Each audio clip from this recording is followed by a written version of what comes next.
Hello dear students, this is Dr. Isha Gavdi from the Physics Vision. So the final answer key has been uploaded on the government side and due to that जो हमने proof डाला था उसके accordingly जो objection आई हैं और उनके proofs हम यहाँ डिस्कस कर रहे हैं, आप उसके अकॉर्डिंगली अपनी ऑब्जेक्शन रेज कर दें सो दैट कि जो भी इसके अकॉर्डिंगली ग्रेस मार्क्स मिलने हैं वो आपके लिए ईजिली हो जाएंगे गेन करने। तो स्टार्ट कर रहे हैं। So the first question is this question number 29. Potential energy of a particle under the action of a force U is this one and the force acting on the particle is, ये हमने हमारे solution में भी बताया था कि इसका answer ये बनना चाहिए, बट ऑफिशियल आंसर की में इसका आंसर बी पार्ट दे रखा है। एक्चुअल में इनकी भी कोई ज़्यादा बेचारों की गलती नहीं है क्योंकि जो AK सिकरी की बुक है उसका जो नया एडिशन आया है प्रदीप मैकेनिक्स का, उसके अंदर इसका आंसर बी मार्क किया हुआ है। I have seen that book also, so may be bye printing mistake हो सकती है, बट आंसर इसका डी ऑप्शन है और ये इसका प्रूफ है जो मॉडर्न के एनालिटिकल मैकेनिक्स में पढ़ा हुआ है उसके अंदर हमें भी पता है कि माइनस साइन आना था। तो ये तो क्वेश्चन 100% हमारा ग्रेस में जाएगा ही जाएगा। Okay, and the next question, the degree of freedom for our triatomic gas, official answer key says 7। हमने यूट्यूब में भी बोला था लेक्चर में अपने जो जिसमें हमने ये बताया था, सोल्यूशन डिस्कस करा था कि 7 और 6 दोनों होना चाहिए और ये इसका सोल्यूशन है कि ट्राइएटॉमिक लीनियर भी हो सकता है, नॉन लीनियर भी हो सकता है। तो उसके अकॉर्डिंग डिग्री ऑफ फ्रीडम 6 भी हो सकती है और 7 भी हो सकती है। ये प्रदीप की फंडामेंटल फिजिक्स की बुक है, चैप्टर नंबर 9 पेज नंबर 9/17 पे है। ठीक है, and next after this, the ratio of magnetic dipole moment to angular momentum is known as, official answer key में इसको मैग्नेटो मैकेनिकल बोल दिया जो कि बिल्कुल गलत है। इसका आंसर मैग्नेटिक गायरो या गायरो मैग्नेटिक रेशियो होता है। So its answer would be B and इसका प्रूफ ये रहा जो कि न्यूक्लियर एंड पार्टिकल फिजिक्स की बुक में है। ठीक है, तो यहाँ पे ये बता रखे हैं कि इनकी जो रेशियो होती है इसको गायरोमैग्नेटिक रेशियो बोलते हैं। And then afterward there is another question, question number 43. In the statistical physics, the absolute temperature T of a system is related to total number of accessible state.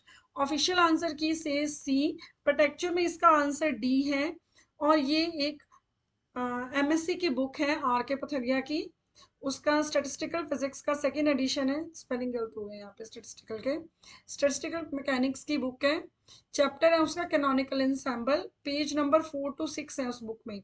तो वहां पे पहले ये प्रूव किया जाता है कि बीटा इज इक्वल टू, थोड़ा सा जूम कर लेते हैं ताकि आपको क्लैरिटी हो, beta is equal to curl of log, accessible के लिए ओम यूज किया गया, कर्ल ऑफ ई, ये NVE पैरामीटर्स होते थे, number of particle, volume and energy, वो हमारे लिए नहीं है, वो MSc में पढ़ते हैं हम। और बीटा होता है किसकी इक्वल है, ये हम BSc में पढ़ते हैं, 1/kT। तो एक्चुअल में ये बन जाता है 1/kT is equal to curl of log of ohm upon curl of E. तो ये देखिए यहाँ पे बीटा 1/kT, तो ये भी 100% जाना चाहिए हमारा ग्रेस में। ठीक है, तो मेरे अकॉर्डिंगली ये 4 क्वेश्चंस बनते हैं। तो एक क्वेश्चन हमारा बनेगा ट्राइएटॉमिक वाला, एक गायरोमैग्नेटिक रेशियो वाला और एक क्वेश्चन जो बन रहा है वो ये स्टेटिस्टिकल डेफिनेशन वाला, 1/kT is equal to curl of log of rho upon curl of ये होना चाहिए था। एंड एक क्वेश्चन जो सबसे पहले हमने आज डिस्कस करा था, दैट इज क्वेश्चन नंबर 29, जिसका आंसर था हमारे पास ये वाला, F is equal to minus कर ली U बाय कर ली X वाले तरीके के साथ। ठीक है, तो इसमें दोनों टर्म्स ही माइनस आनी चाहिए थी, both terms will be negative. Okay, तो ये आपकी 4 हैं जो फॉर श्योर है कि ये 4 तो ग्रेस में आने ही चाहिए। एंड इसके अलावा कुछ बच्चे मैसेजेस कर रहे हैं कि मैम ये भी हमें डाउटफुल लग रहे हैं, लग तो मुझे भी रही हैं, बट इसका आई एम नॉट सेटिस्फाइड क्योंकि वहां पे आपसे कई बार प्रूफ की जगह आप कमेंट बॉक्स होता है, वहां पे कमेंट में भी लिख सकते हैं। तो ये जो क्वेश्चन है, अब ये क्वेश्चन मैंने भी आपको यही बताया है। देखिए इस क्वेश्चन में ना ये जो जेलमैन निशिजिमा मॉडल है इसका आप ये देखते हैं तो आप ये बीएससी की बुक में से दिखते हैं, न्यूक्लियर एंड पार्टिकल वाली में, तो वहां पे ये सॉल्व करके फाइनल एक्सप्रेशन ये आता है। बट ये सबसे स्टार्टिंग का एक्सप्रेशन था, इसके बाद ये अपडेटेड हुआ था एक्सप्रेशन।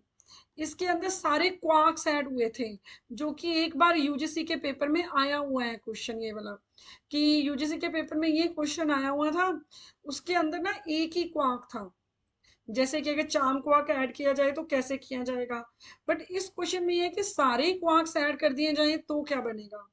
तो मेरे अकॉर्डिंगली अगर ये क्वेश्चन गया डाउट में तो इसके नंबर नहीं मिलेंगे, ठीक है। बाकी आपके विषय है, बट मेरे अकॉर्डिंगली ये ग्रे मतलब ऑब्जेक्शंस में नहीं जाना चाहिए। And another question, this question, इस क्वेश्चन का ऑफिशियल आंसर की के हिसाब से तो जो इन्होंने मार्किंग करी है आई थिंक सो, जिसमें मोस्ट प्रोबेबल वेलोसिटी को इन्होंने इनफाइनाइट बोल दिया है।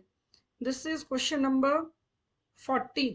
हाँ जी, मोस्ट प्रोबेबल वेलोसिटी को इन्होंने इन्फिनिटी और आरएमएस को अंडर रूट ऑफ रूट के टी बोल दिया है, बट एक्चुअल में मोस्ट प्रोबेबल वेलोसिटी इन्फिनिटी हो नहीं सकती। तो अकॉर्डिंग टू मी इसका बी होना चाहिए, but I was not so much satisfied क्योंकि मुझे एग्जैक्ट कहीं भी इसका सोल्यूशन नहीं मिला। अगर इफ यू वांट तो आप ये क्वेश्चन एक और डाल दीजिएगा। इसके अलावा I didn't find anything in the paper to be marked as an objection. So आपको अगर इनके प्रूफ्स चाहिए हों तो these proofs will be given in our Telegram channel, और इस यूट्यूब वीडियो के नीचे भी जो कमेंट बॉक्स है वहाँ ये पूरे के पूरे पीडीएफ फॉर्मेट पड़ा होगा, ठीक है। Thank you everyone. So marks आपके बढ़ सकते हैं, सिंगल सिंगल मार्क्स मैटर करेगा, रैंक आती है, सिलेक्शन होती है, right. So it's a very important thing. So जैसे ही ऑब्जेक्शन के लिए ये पैनल ओपन होता है, पोर्टल ओपन होता है, आप ऑन द स्पॉट ये सारी ऑब्जेक्शंस मार्क करिए। Thank you and do like our channel.